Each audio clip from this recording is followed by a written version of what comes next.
जननी जन्म सौख्यानां वर्धने कुल संपदां पदवी पूर्व पुण्यानां लिख्यते जन्म पत्रिका गजाननं भूतगणादि सेवितं कवित जंब फलसार पक्षितम् उमासुदं सोह विनाश कारणं नमामि विघ्नेश्वर पादपङ्कजम् आदित्याय च सोमाय मंगलाय बुधाय च गुरु शुक्र शनिभ्यश्च ராகவே கேதவே நமஹா. உலகெங்கும் வாழக்கூடிய நெக்ஸ்ட் ஜென் நேயர்கள் அனைவருக்கும் வணக்கம். நான் உங்கள் டாக்டர் வி ராஜ்குமார் சிவாச்சாரியார் பேசுகிறேன். எல்லாரும் எப்படி இருக்கீங்க? நலமா இருப்பீங்க நம்புறேன்.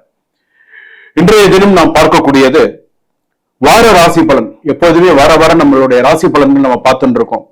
எல்லாருமே என்கிட்ட கமெண்ட்ல சொல்லக்கூடிய ஒரு விஷயம் என்னன்னா, சுவாமி நீங்க சொல்லக்கூடிய இந்த வார ராசி பலன்ல நான் சில விஷயத்துல முழிச்சுட்டேன், சில விஷயத்துல நான் கரெக்டா இருந்தேன், சில விஷயத்துல எனக்கு சில விஷயங்களை நான் தடுத்துட்டேன் அப்படின்னு சொல்லி சில பேர் எனக்கு மெசேஜ் பண்ணியிருந்தாங்க. பர்சனலாவும் சில பேர் சொல்லியிருந்தாங்க. ரொம்ப சந்தோஷம். உண்மையிலேயே சில விஷயங்கள் நம்ம தெரிஞ்சுட்டு நமக்கு இப்படித்தான் அப்படிங்கறத சில விஷயங்கள் நம்ம பார்த்து பண்ணிட்டோம்னு வச்சுக்கோங்களேன், என்னைக்குமே நம்ம லைஃப் எப்போதுமே நமக்கு நல்லா இருக்கும். அப்ப இந்த வார ராசி பலன் அப்படின்னு சொல்லும்போது என்னைக்குமே கிரகங்களுக்கு நம்ம உட்பட்டவர்கள் தான். இந்த கிரகங்களுடைய அதிதேவதைகள் தான் ஒவ்வொரு சுவாமிக்கும் ஒவ்வொரு விஷயங்கள். இப்ப மேஷ ராசினா முருகப்பெருமாள், ரிஷப ராசினா பெருமாள், மிதுன ராசினா அதே போல மகாலட்சுமி, ரங்கநாதர், அந்த மாதிரி ஒவ்வொரு சுவாமிக்கும் ஒவ்வொரு விஷயங்களோட கிரகங்கள் தேவதை, அதிதேவதை, பிரதிதி தேவதை என்று இருக்கு. ஆனா கிரகங்களுக்கு உட்பட்டு தான் நம்ம இருக்கோம். நம்ம பிறக்கும் போது என்ன ஒரு கிரகநிலை இருக்கு, இப்ப என்ன கிரகநிலை இருக்கு, இப்ப கோச்சார ரீதியா நமக்கு என்ன இருக்கு, நம்ம எந்த நோக்கத்திற்காக நம்ம பூமிக்கு வந்திருக்கோம், அந்த நோக்கத்தை நம்ம பூர்த்தி பண்ணிட்டோமா, பண்ணிட்டு இருக்கோமா, பண்ண போறோமா, இவ்வளவு விஷயங்கள் நமக்கு இருக்கு. வாங்க 12 ராசிக்குள்ள போய் பார்க்கலாம் எப்படி இருக்கு, என்னென்ன மாதிரியான சூழ்நிலைகள்லாம் இருக்கு அப்படிங்கறதெல்லாம் பார்க்கலாம். ஆனா இன்னைக்கு காலகட்டத்துல பேசினால் பிரச்சனை, பேசாமல் இருந்தால் தூரம், நம்பினால் ஏமாற்றம், நம்பாமல் இருந்தால் தனிமை. இதுதான் இப்போதைக்கு போயிட்டு இருக்கு.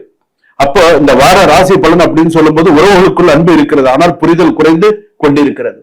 சோ ரொம்ப புரிதல் கிடையாது. ரொம்ப சில விஷயங்களுக்கு அப்ப 12 ராசிக்கும் ஒரு சில விஷயங்கள் இருக்கும் இல்லையா, எப்படி இருக்கும், எதை சமாளிப்பது, எப்படி சமாளிப்பது, குடும்பத்தை எப்படி சமாளிக்கிறது, ஒரு பயம் வருது, ஒரு பதட்டம் வருது 12 ராசிக்கு. எதை செய்ய போறோம், எதை விட போறோம், என்ன பண்ண போறோம், அதாவது முழு பிதிங்கி இருக்காங்க. என்ன ஐயோ பயப்படுறாங்க. அப்படியே சில நேரத்துல சில பேர் நடக்கிறது நடக்கட்டும்பா, எல்லாம் இறைவன் விட்ட வழி அப்படின்னு. எத்தனை நாளைக்கு நீ அந்த மாதிரி போவ?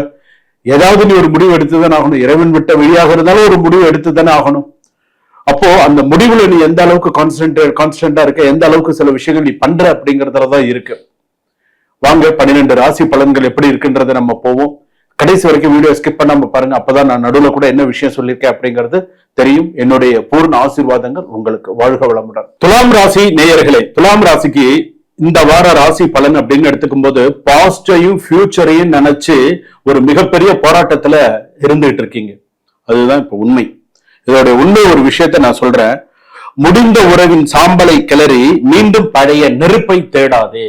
இந்த ஒரு விஷயத்தை ஞாபகம் வைத்துக்கொள். நல்ல ஞாபகம் வச்சுக்கோ. நான் சொல்ற ஒவ்வொரு பாயிண்டா ஞாபகம் வச்சுக்கோ. ஒரு பழைய மனிதரின் நினைவு, ஒரு முடிந்த உறவின் வழி, ஒரு காலத்தில் நடந்த சம்பவம் மீண்டும் மீண்டும் உங்கள் மனதில் ஓடிக்கொண்டு இருக்கலாம். துலாம் ராசி ஞாபகம் வச்சுக்கோ. அப்போது நான் வேறு விதமாக நடந்திருந்தால் என்ன, அந்த உறவு மீண்டும் சரியாகுமா, அவர் மீண்டும் என்னை தேடி வருவாரா? இப்ப இது ஒரு கேள்விக்குறியா இருக்கு. அப்ப நான் எப்படி இருந்தேன், இது ரைட்டு, எப்படி நடந்திருந்தால், வேறு விதமா நடந்திருந்தால் என்ன, இந்த உறவு இப்ப எனக்கு சரியா வருமா, இப்ப எனக்கு ஒரு உறவு கிடைக்குமா, இப்பதான் ஒரு கேள்வி. இப்ப எனக்கு அந்த உறவு கிடைக்குமா, போன உறவு எனக்கு கிடைக்குமா இந்த வாரம், அதுதான் ஒரு மிகப்பெரிய கேள்வி. இந்த கேள்விகள் உங்கள் மனதை குழப்பலாம். ஆனால் இந்த வாரம் புரிந்து கொள்ள வேண்டிய உண்மை ஒன்று, முடிந்ததை மீண்டும் தொடங்குவதற்கு முன் ஏன் முடிந்தது என்பதை நினைவில் கொள்ளுங்கள். ஒரு விஷயம் முடிஞ்சு போச்சு, திரும்ப அதை ஆரம்பிக்கிறதுக்கு முன்னாடி யோசி. சோ ஒரு தடவைக்கு 2 தடவை யோசி. குடும்பத்தில் பழைய மன கசல் ஒன்று மீண்டும் பேசப்படலாம், மனக்கசப்பு ஒன்று மீண்டும் பேசப்படலாம். நீண்ட நாட்களாக அமைதியாக இருந்த ஒருவர் திடீர் தன்னுடைய கருத்தை வெளிப்படுத்தலாம். ரொம்ப நாள் பேசாம இருப்பாங்க, திடீர்னு ஏதாவது ஒன்று பேசி அந்த இடத்துல ஏதாவது ஒரு விஷயத்தை கலறி விடுவாங்க. கவனம் தேவை. திருமண வாழ்க்கையில் பழைய சம்பவம் ஒன்று மீண்டும் நினைவுக்கு வரலாம். திருமணம்னாலே பெரிய சம்பவம் தான், அதுலயும் பெரிய சம்பவம் வருதுன்னா பாத்துக்கோங்க எப்படி இருக்கும் அப்படின்னு. அடுத்ததாக துணையின் கடந்த காலத்தை மீண்டும் மீண்டும் கேள்வி கேட்பது தற்போதைய நிம்மதியை இழக்கும். துணையோட கல்யாணம் பண்ணின்னு வந்துட்டீங்க, தற்போதைய நிம்மதியை பாதிக்கலாம். மீண்டும் மீண்டும் அதையே பேசி கேள்வி கேட்டு வேண்டாம்.